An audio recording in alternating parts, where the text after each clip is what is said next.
இந்த வீடியோல நம்ம ஹீரோ பார்ட்டி பண்றதுக்காண்டி நைட்டு ஃப்ரெண்ட்ஸோட வீட்டுக்கு வந்து போறாரு. அங்க போனோனே வந்து எல்லாரும் வந்து பார்ட்டி பண்ணிட்டு இருக்காங்க. திடீர்னு பார்த்தா வந்து அங்க வந்து கிளைமேட் வந்து மாறுது. என்ன ஆகுதுன்னா வந்து அங்க பனிப்பொழிவு வந்து நடக்குது. அந்த பனிப்பொழிவுல நடந்து போறவங்க மட்டும் இல்லாம வந்து கார்ல போகலும் வந்து திடீர்னு வந்து இறக்குறாங்க. இதனால ஹீரோவும் அவங்க ஃப்ரெண்ட்ஸும் வந்து டென்ஷன் ஆகுறாங்க. அதாவது வெளிய போறோம்னா வந்து மாஸ்க் போட்டு ஒரு மாரி ஜாக்கெட்லாம் போட்டு தான் வெளிய போற மாரி இருக்கு. ஹீரோ என்ன பண்றான், உடனே நான் ஒய்ஃபையும் குழந்தையும் பார்க்கணும்னு சொல்லிட்டு கிளம்பி வந்து ஒய்ஃபோட வீட்டுக்கு வந்து போறாங்க. அங்க போனா வந்து ஊரே வந்து அதே நிலைமையில தான் இருக்கு. தன்னோட ஒய்ஃப கூட்டிட்டு அங்கருந்து திரும்ப இந்த வீட்டுக்கு வந்து வராங்க.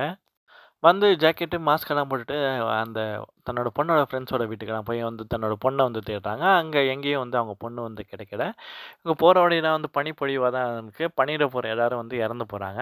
ஒரு குறிப்பிட்ட தூரத்துக்கு அங்க போனதுக்கப்புறம் வந்து அங்க பார்த்தா என்ன நடக்குன்னா வந்து, பெரிய பெரிய மூட்டை பூச்சியெல்லாம் வந்து வருது. அந்த மூட்டை பூச்சிலாம் என்னன்னா வந்து மனுஷங்களே வந்து கொல்ற மூட்டை பூச்சியா வந்து இருக்கு. ஆர்மிக்காரங்க முன்னாடி போறாங்க. அவங்க எல்லாரையும் வந்து கொன்னு சாப்பிட்டுருது.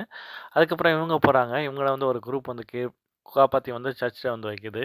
இவங்க அடுத்த நாள் வந்து அந்த சர்ச்லேருந்து கிளம்பி வேற எங்கேயோ போகணும்னு சொல்லி டிசைட் பண்றாங்க. அப்புறம் பார்த்தா வந்து ஒரு ஆர்மி யூனிட்டுக்கு வந்து போறாங்க. அங்க வந்து எல்லா மக்களையும் வந்து சேஃபா வந்து இருக்கதா வந்து சொல்லிட்டு இருக்காங்க.